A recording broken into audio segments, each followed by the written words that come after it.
سيدنا وحبيبنا وشفيعنا وقرة أعيننا محمد صلى الله عليه وسلم أفضل المرسلين وعلى آله وصحبه أجمعين. رب اشرح لي صدري ويسر أمري واحلل عقدة من لساني يفقهوا قولي وسدد لساني واهد قلبي بحق سيدنا محمد صلى الله عليه وسلم وصحبه وآله. أما بعد. Alhamdulillah, puji syukur yang tertinggal kepada Allah SWT, di mana di malam yang berbahagia ini kita masih diperkenankan oleh Allah, diizinkan oleh Allah untuk beraktivitas dalam beribadah, dalam berbuat kebaikan, dalam hal-hal yang Allah ridhai. Semoga itu semuanya mengantarkan kita kepada kedekatan dengan Allah Subhanahu wa taala. Semoga kita semuanya dicintai dan diridhoi oleh Allah. Semoga kita dicintai oleh Nabi Muhammad sallallahu alaihi wasallam. Amin ya rabbal alamin. Alhamdulillah, di malam yang berbahagia ini kita akan mengupas sedikit tentang fikih muamalah, fikih yang berkenaan dengan muamalah, bagaimana keseharian dan kita. Oleh karena itu, sebelum kita memulai ta'lim ini, mengajar ini, marilah kita berniat dengan niatan yang diajarkan oleh Habib Abdullah bin Ali bin Haddad rahimahullah wa nafa'ana bihi. Bismillahirrahmanirrahim. Bismillahirrahmanirrahim. Wa ta'alluma wa ta'lima wa tadhakkura wa tadhkira wa naf'a wa intifa'a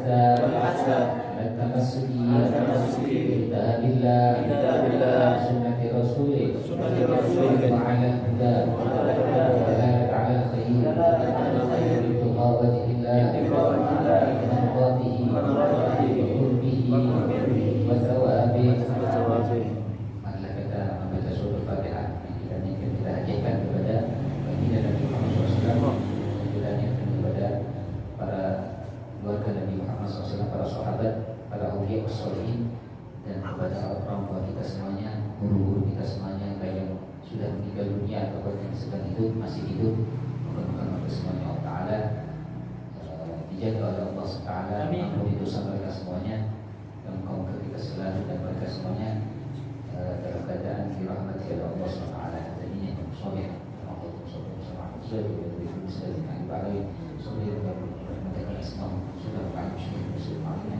arwah walidina wa walidikum musyrikina wa musyrikina wa madhum famadil muslimin amman kafar nawalla rasulullah sallallahu alaihi wasallam wa alihi wasallam Fatiha. A'udzu billahi minasyaitonir rajim. Bismillahirrahmanirrahim. Alhamdulillahirabbil alamin. Arrahmanir rahim. Maliki yaumiddin. Na'budu wa nasta'in. Shiratal mustaqim. Shiratal ladzina an'amta 'alaihim ghairil maghdubi 'alaihim waladdallin.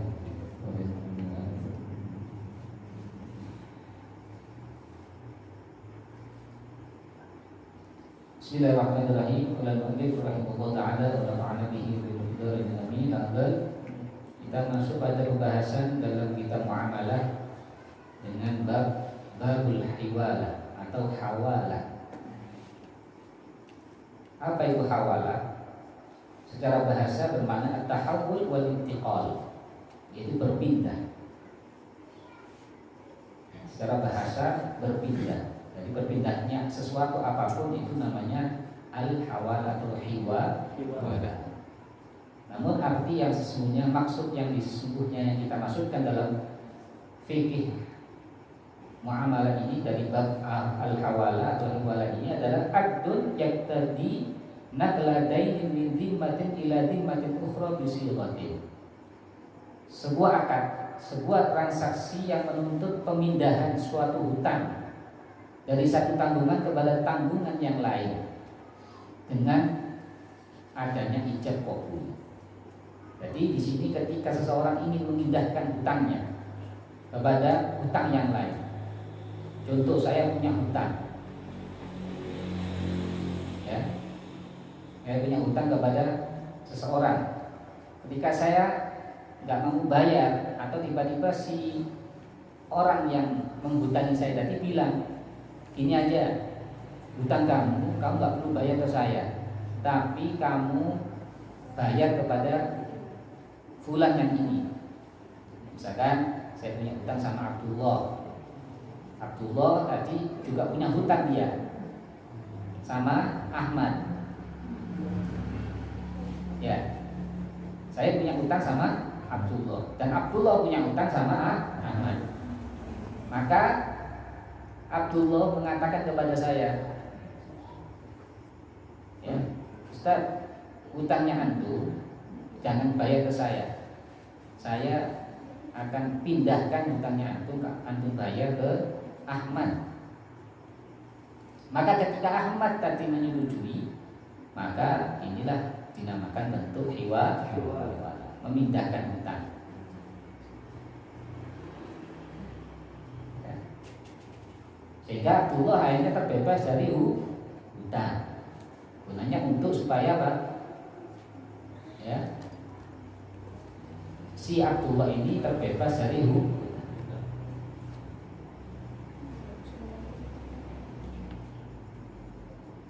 Maka di sini dalilnya ada pada hadis Nabi Muhammad SAW, matlul ghani yudhulmun, menunda-nundanya orang yang sudah mampu membayar hutang itu zalim. Jadi ketika kita punya hutang atau siapapun punya hutang dan ada kemampuan atau sudah jatuh tempo untuk bayar hutang, namun tidak langsung bayar hutang, itu dinamakan zalim. Jika mampu atau dan sudah jatuh tempo. Fa idza usbi'a ahadukum 'ala mali'in falyasbaq. Apabila salah satu dari kalian diikutkan kepada yang lainnya, maka hendaklah dia mengikuti. Artinya apa? Ketika tanggungannya tadi itu diikutkan kepada yang lain, dipindahkan kepada yang lain, ikuti saja. Artinya bagi muhtal itu saya yang tadi, ya, itu statusnya kan saya kan punya hutang, maka di sini saya nggak berhak apapun untuk melarang atau setuju atau tidak setuju. Artinya ketika Abdullah tadi bilang sama saya, antum nggak usah bayar hutangnya ke saya, tapi bayarkan kepada si Ahmad. Nah, bagi saya itu nggak ada kewajiban setuju atau tidak setuju, karena sama saja saya bayar hutang ke Abdullah, ya ukurannya sama, bayar ke Ahmad juga ukurannya sama. Paham ya? Dan ini salah satu kata ulama rukhsah, satu keringanan, ya kan? Satu keringanan bagi siapa? Bagi siapa namanya yang menghutangi tadi, ketika dia punya hutang dan tidak mampu membayar, otomatis saya jaga ini seseorang yang punya hutang sama saya, begini aja, orang ini biar bayar, ya, biar apa, bayarnya hanya ke saya, biar saya nggak punya hutang. Ini boleh bagi saya di ya ana bai'udain bidain juwiza bil hajat. Secara logikanya ini sebenarnya akadnya itu akad jual beli tapi berupa hutang. Ya, hutangmu tak dol. Hutang kamu sama saya sudah tak jual kepada siapa? Kepada si Ahmad. Ya, si Abdullah itu ibaratnya dia menjual, ya, hutangnya dia kepada si Ahmad. Hutangnya saya ini dijualkan kepada si Ahmad. Mau enggak? Kamu yang nanti bayar hutang saya itu siapa sih? Ustaz Sofyan. Kan seperti jual beli tapi berupa hutang. Ini namanya hiwa. Enak kan?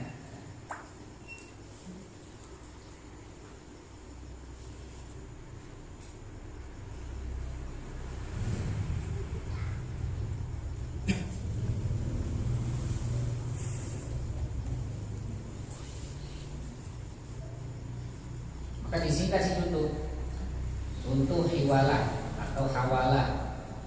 Misalkan ya, Z punya hutang kepada Amr 10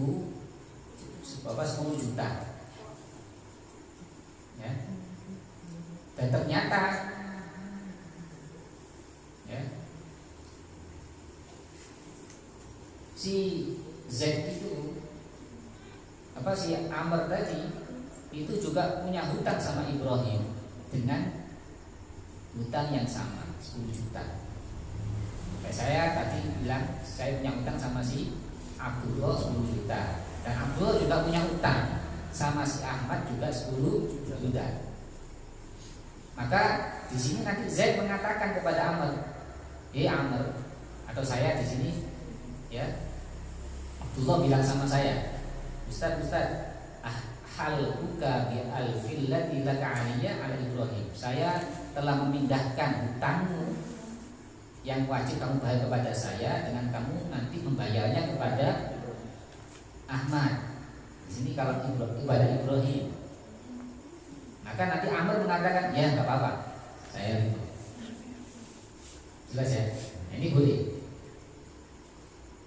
Maka di sini harus ada syarat-syarat. Yang pertama, syarat dari akad seperti memindahkan hutang ini ada 6. Yang pertama adanya muhil. Muhil itu ya orang yang memindahkan hutang itu. Seperti di sini ya, Abdullah saya punya hutang sama Abdullah, dan Abdullah punya hutang sama si Ahmad. Nanti Abdullah namanya muhil. Dia yang punya menghutangi saya dan juga dia juga punya hutang. Yang kedua ada muhtal. Muhtal itu seperti di sini posisinya seperti saya. Saya punya hutang sama Abdullah. Berarti posisi saya namanya muhtal. Syarat yang ketiga harus ada muhal alih. Itu di sini posisinya seperti siapa? Ahmad. Jadi Ahmad menghutangi Abdullah. Abdullah punya hutang sama Ahmad. Jadi posisinya Ahmad di sini adalah muhal. Ya. Syarat atau rukun yang keempat adalah adanya hutang pada muhil. Yaitu siapa muhil? Abdullah di sini. Abdullah juga harus punya hutang. Tapi kalau Abdullah nggak punya hutang, terus saya bilang, Abdullahnya bilang kepada saya, kamu nggak usah bayar banyak, kamu ke fulan, padahal dia nggak punya hutang, nggak sah. Harus posisinya sama-sama punya hutang. Yang syarat rukun yang kelima, ya, si muhtal ini siapa muhtal? Muhtal ini seperti saya. Harus saya ini punya hutang juga. Saya hutang sama Abdullah. Syaratnya tadi kan syaratnya Abdullah harus punya hutang. Saya juga yang syarat rukun yang kelima, saya juga punya hutang sama siapa? Abdullah. Sama-sama punya hutang. Yang terakhir dari rukun iwalah harus ada siwat, ada bentuk keridhaan. Transaksi kalau betul-betul hutangnya itu dipindahkan. Ya. Ini banyak terjadi sebenarnya. Contoh kita sudah makan, ya, makan, baru bayar kan? Ya bayar dulu. Panganan ini sebelum, ya, makanan sudah masuk, kamu baru bayar, kan hutang sebenarnya. Yang benar itu apa? Bayar dulu, terus makan. Ini yang benar secara akad jual beli. Tapi kalau contoh yang makan dulu terus bayar, itu contoh yang hutang, sistemnya hutang. Ya kan? Kita makan banyak, terus bayarnya terakhir. Terus kadang-kadang ketika mau bayar, terus saya bilang, saya bayarnya ditanggung sama si fulan ya. Ya, dalam keadaan si fulan tadi punya hutang sama saya. Ini juga termasuk hiwa. Pokoknya tahu ya, syaratnya dia yang tahu, yang mau bayarkan tadi harus tahu. Nggak boleh tiba-tiba nanti dia yang bayar. Tiba-tiba kamu hilang. Ya, terus dia nggak tahu loh. Oh, saya yang bayar, saya nggak punya uang, saya nggak bawa uang lebih, ini nggak boleh. Nggak boleh jadi kan dia nggak atau keberatan atau gimana ya, harus sepengetahuan orang ini yang mau membayarkan hutang saya.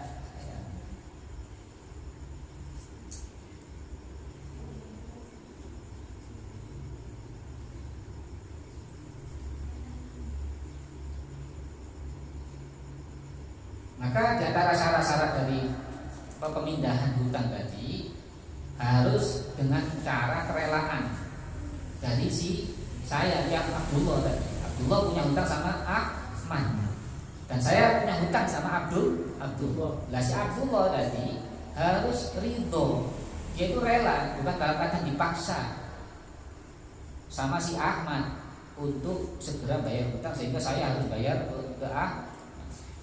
Tapi kalau dia dipaksa, sebenarnya kan ini haknya saya bayar uang yang hutang saya ini kan saya harus bayarnya kan ke Abdullah, bukan ke Ahmad. Boleh jadi kan Abdullah ini butuh duit juga dari saya kan gitu. Tapi kan dipindahkan sama Abdullah.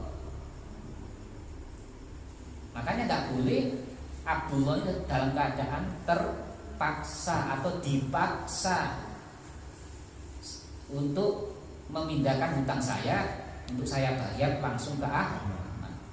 Jelas?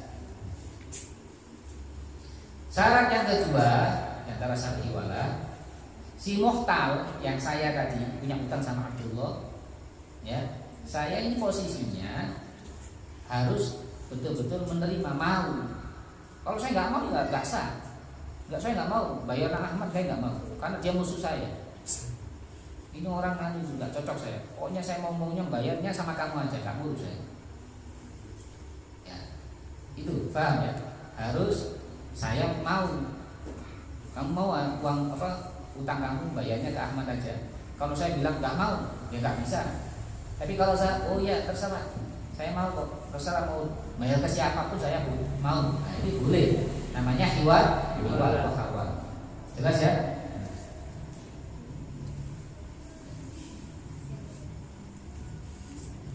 Adapun si Ahmad posisikan muhal ali, dia yang menerima hutangnya, yang menerima uangnya, ya posisinya dia tidak punya hutang, ya dia tidak ada syarat menerima atau tidak, karena dia posisinya apa? Karek nerima uang.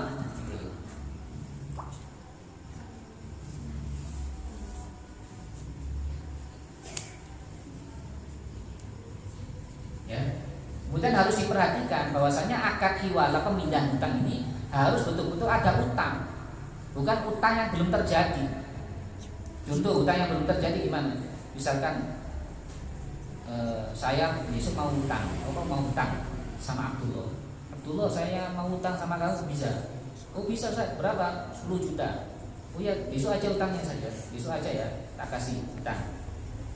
Oke.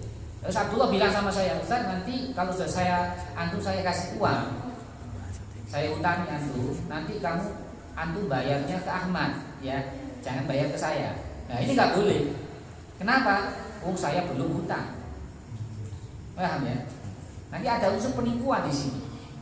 Bisa dibuat-buat. Padahal saya belum terima uang, ya. Akhirnya dianggap saya ini punya hutang, sehingga nanti saya wajib membayar. Padahal saya belum menerima uang. Ini paham ya?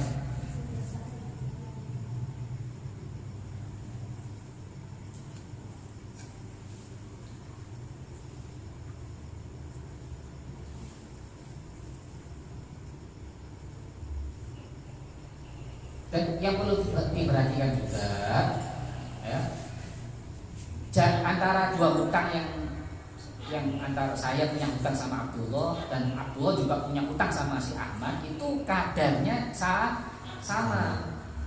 Beda kalau begini, saya hutangnya sama Abdullah 5 juta. Lah si Abdullah punya hutang sama si Ahmad 10 juta. Ini kan kadarnya ukurannya tidak sama. Kemudian ini dipindah hukumnya tidak sah.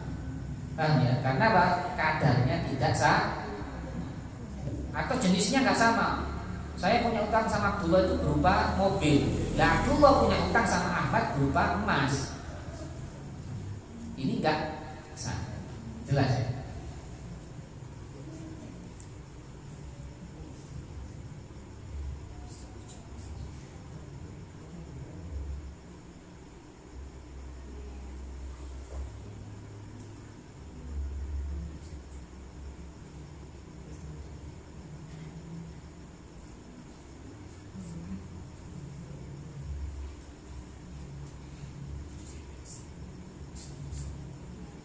Ya, ini mengenai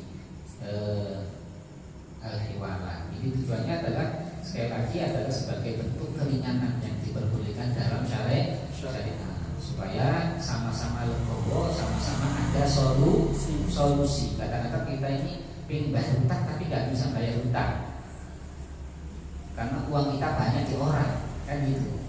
Caranya gimana? Tinggal dihawalahkan. Ya, misalkan saya kadarnya uang saya di orang itu lebih banyak daripada utang saya. Gimana caranya? Ya, caranya kan tadi kadarnya nggak sama. Kalau kadarnya nggak sama, dia suruh bayar kita dulu. Kamu bayar kita dulu. Misalkan saya punya utang sama Abdullah 10 juta. Abdullah ternyata punya utang sama Ahmad 5 juta.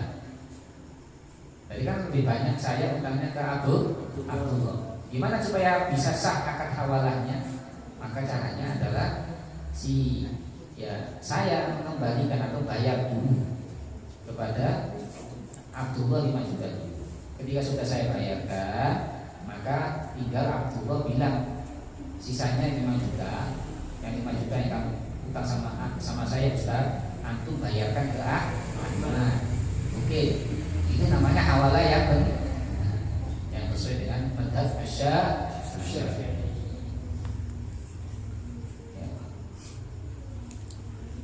Ini juga biasa terjadi pada masuk bentuk hiwala tapi tidak terjadi pada sesama orang-orang yang masih hidup. Ini pada biasanya dipakai pada orang yang sudah mati atau meninggal. Ya, biasanya kan ada orang meninggal punya utang. Ya, ini ajaran salafus saleh yang biasa diamalkan oleh para ulama. Ya kan, kalau kita punya keluarga atau orang tua kita sendiri meninggal dan kemudian punya hutang, ya kan, maka hendaknya dia mengatakan kepada siapa? Orang lain bahwasanya hutangnya orang tuanya ini telah berpindah kepada saya. Jadi sehingga orang tuanya itu seperti tak punya hutang. Karena paling berat sesuatu yang dibawa oleh yang sudah mati di dalam alam kubur itu, yang paling berat dan bisa menyebabkan dia itu tertunda mendapatkan nikmat adalah hutang. Makanya kalau punya hutang ditulis atau minimal dikasih tahukan, diberitahukan kepada keluarganya. Saya punya hutang berapa? 10 juta. Bilang aja, atau kamu tulis kalau bisa. Dicatat dan ditaruh di bawah kasur atau bawah bahan, supaya nanti misalkan kita nggak tahu meninggal kapan, ya kan? Kita nggak tahu kapan meninggal. Dan misalkan kita meninggal, itu ada keluarga kita itu bisa menuntaskan, membereskan si hutang-hutang kita, sehingga kita di alam kubur itu nggak berat. Supaya itu termasuk nabi atau orang yang dilarang untuk menyolati mayit yang punya hutang, sampai hutangnya itu terlunaskan. Sampai suatu saat ada salah satu sahabat meninggal, orang muslim meninggal, kemudian ketika mau disolati ternyata dia punya hutang, maka Rasulullah SAW tidak jadi mau sholat, menunggu.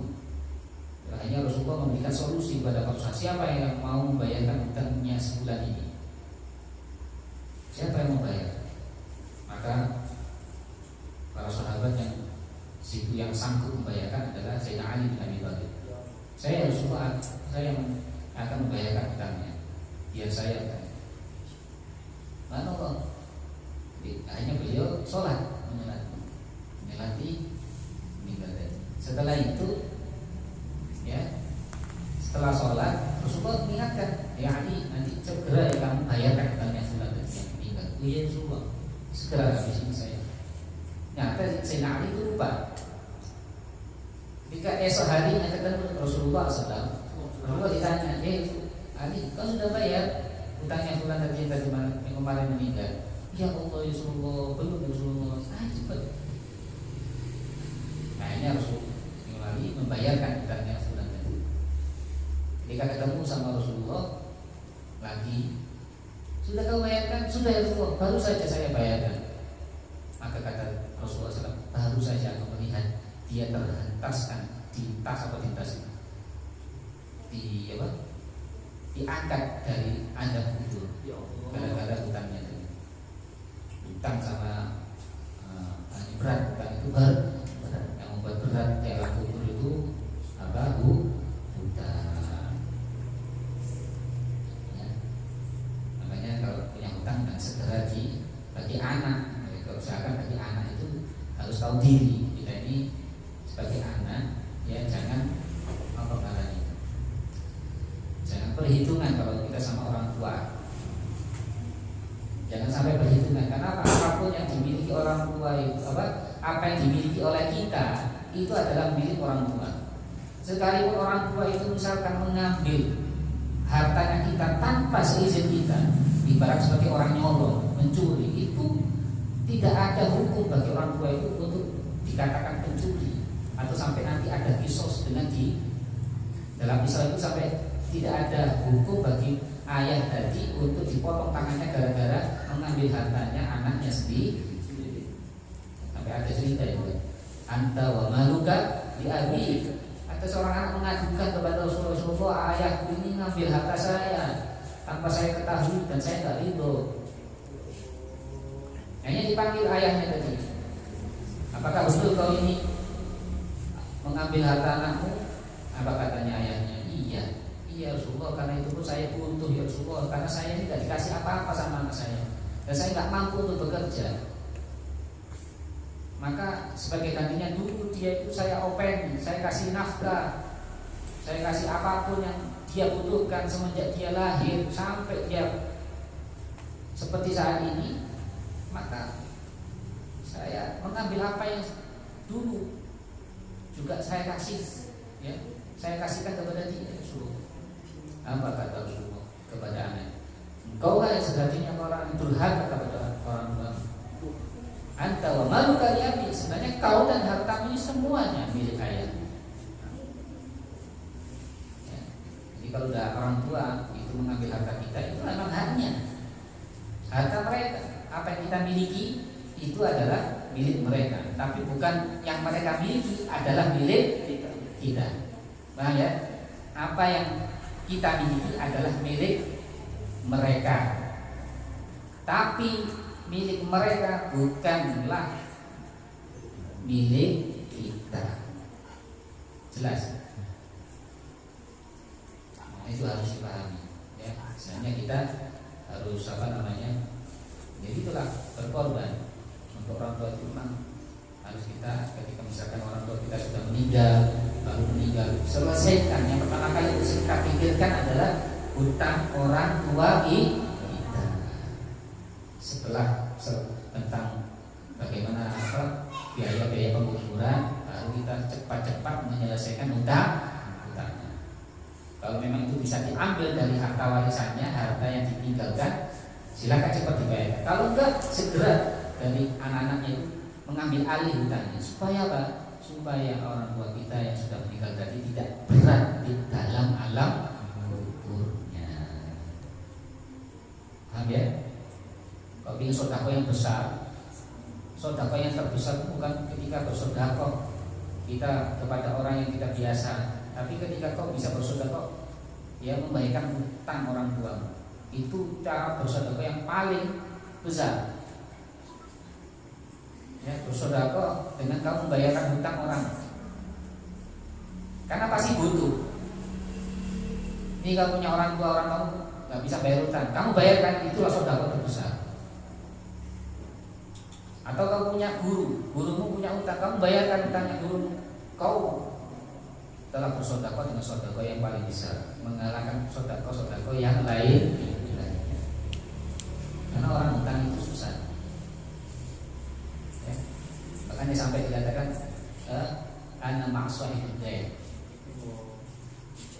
Saya ini adalah bersama orang yang punya hutang. Artinya Allah kalau punya niat, seseorang punya hutang terus ada niat untuk mengembalikan, ada niat untuk membayar, maka Allah akan memudahkan urusannya. Mungkin niat ya, niat membayar hutang. Beda kalau hutang tapi ada niat untuk membayar hutang. Maka Allah bantu kita. Semoga Allah memberikan kemudahan untuk melunasi. Semoga rezeki kita oleh Allah, rezeki kita diberikan oleh Allah.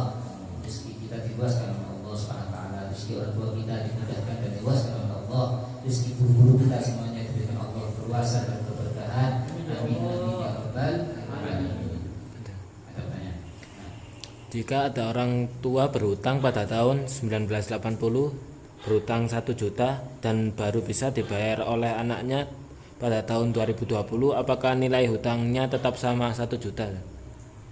Kalau nilai ya, secara hukum ya dulu 1 juta ya, sekarang nilainya ya 1 juta sama ya, kalau itu berupa uang. Tapi kalau berupa benda ya, ya dulu sapi ya harus diganti dengan sapi. Hutangnya harus sama, nilainya juga sama. Sekalipun mungkin di zaman sekarang itu tidak ada nilainya 1 juta zaman dahulu. Gitu. Dengan nama sekarang 1 juta nggak ada nilai. Secara hukum fikih yang awal ya, secara hukum nilai awal ya, hukum fikih awal ya sama. Ya 1 juta dahulu dengan 1 juta sekarang ya sama. Nggak bisa bertambah. Namun ada pendapat ulama mutaakhiri, 1 juta dahulu itu senilai berapa? Harus dinilai kan. 1 juta dahulu itu bisa beli buat apa? Oh, kalau 1 juta dahulu bisa beli untuk sapi misalnya. Zaman dahulu mungkin ya. Maka sekarang harus berarti nilai 1 juta dahulu harus dilupakan sapi untuk zaman sekarang. Berapa berarti? 27 juta misalkan. Atau 25 juta. Berarti sekarang bayarnya 25 juta. Dan ini pendapat yang mungkin saya lebih condong kepada pendapat ini. Paham ya? Tahun 45 1 juta, wow itu seperti 1 miliar nih. Baru bisa bayar tahun 2020. Ya saya ini hanya dapat HP. HP pun yang murah. Paham ya? Maka di sini kan nggak setimpal. Orang ini kan hanya enaknya. Saya dulu 1 juta itu sampai bisa beli apa-apa, tanah sampai seluas hektaran. Ya, maka sekarang harus diukurkan, dikalkulasi 1 juta zaman dahulu itu bisa beli buat apa? Nah nanti dikalkulasi zaman sekarang, baru dikomparkan, disamakan dengan zaman sekarang. Nah ini pendapat yang aslah, yang lebih layak untuk diamalkan di zaman sekarang menurut para ulama mutaakhiri. Dan ini supaya apa? Tidak ada kerugian. Ya rugi kalau hanya dibayar 1 juta sekarang. Mau nggak kira-kira? Mau nggak? Semua orang bilang nggak mau. Ini kursnya sudah beda zaman dulu dengan sekarang. Apalagi nggak ada. Dulu saya punya utang 1 sen. Zaman tahun berapa? Kepada ayahmu. 1 sen itu zaman sekarang berapa? Ada 1 sen. Nggak ada nilainya. Ya itu tinggal dulu 1 sen itu bisa beli buat apa? Lalu sekarang 1 sen zaman dulu beli kerupuk, ya berarti utangnya kerupuk berapa sekarang? Paling 1.000 ya sudah, utangnya 1.000. Dulu dibayar 1 sen. Jelas? Ada lagi? Ya, keluar tema Ustaz. apa hukumnya jikalau ada seseorang yang meninggal terus kita memandikan jenazah orang tersebut tetapi kita tidak tahu orang tersebut sudah yang meninggal tersebut sudah mandi junub apa belum? Nah, ada orang meninggal dan kita nggak tahu yang meninggal itu punya tanggungan hadas besar, junub atau tidak. Gimana Ustaz? Ya itu sudah, makanya itu sudah menggantikan mandi mayit, itu sudah menggantikan menghilangkan hadas besar sekaligus. Ya seperti orang itu punya hadas junub, juga punya ada orang perempuan yang masih hidup misalkan ya, masih hidup, posisinya dia punya habis suci ya, habis dari hadas besar apa haid, kemudian juga dia punya tanggungan junub misalkan. Mandinya apakah 2 kali? Ya cukup 1 kali. 1 kali untuk haid, cukup 1 kali mandi saja. Dan 1 kali mandi ini menggantikan mandi karena suci dari haid dan junub. Sama seperti itu. Posisinya mayit yang meninggal tadi hukumnya sama. Misalkan dia punya junub, ya sudah, itu mandi mayit itu sudah menggantikan menghilangkan hadas besar misalkan ada. Sama seperti ada sahabat Hamdullah ini. Hamdullah ini ya baru bulan madu ya, baru menikah. Ya, baru menikah. Malamnya ya biasalah suami istri ya. Paginya sebelum pagi dipanggil sama Rasulullah, jihad, ayo perang. Insya Allah perang Uhud. Ini ketika mendengar suara Rasulullah diajak perang, langsung dia keluar. Belum sempat mandi usaha karena panggilan Rasulullah. Langsung dia berangkat perang, mati sampai itu. Nah kita dicari-cari sama Rasulullah, siapa yang meninggal? Ada Hamdullah. Rasulullah akhirnya habis ini habis kemarin ini dia. Nah ini Rasulullah menutup wajahnya ketika melihat jenazah Hamdullah ini, menundukkan dan menutup. Nah, ya setelah berapa lama Rasulullah membuka wajahnya, membuka pandangannya. Ya Rasulullah, kenapa kau menutup diri? Iya, aku melihat Alhamdulillah barusan dia dimandikan oleh para malaikat karena dia punya hadas besar. Si mandi malaikat. Ini salah satu kemuliaan tadi. Aman coba biru. Dipanggil sobat isi ya. Dipanggil nanti Morokwo. Ya tetap mandi besar dulu. Kalau pas mati orang bukan nanggung. Misalnya mati pun ya nanti mandi mayit itu ya sudah mencukupi untuk menghilangkan hadas besar. Ini kan contoh yang menolak tadi kan, otomatis orang mati syahid kan gak dimandi, gak boleh dimandikan kan.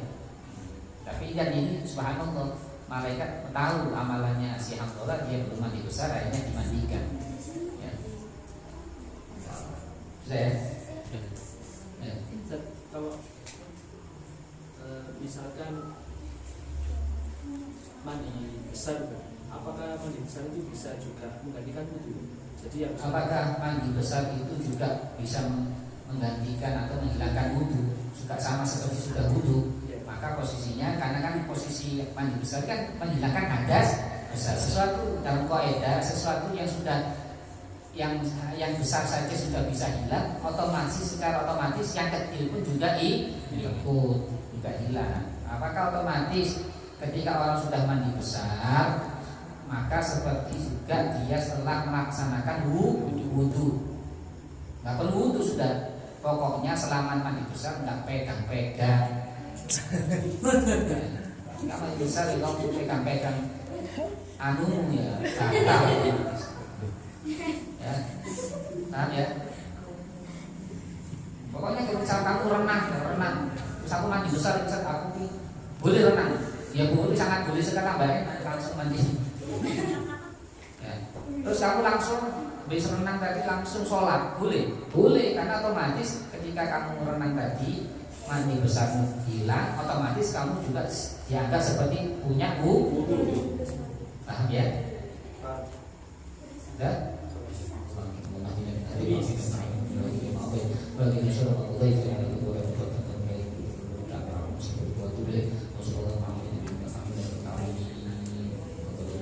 Bismillahirrahmanirrahim.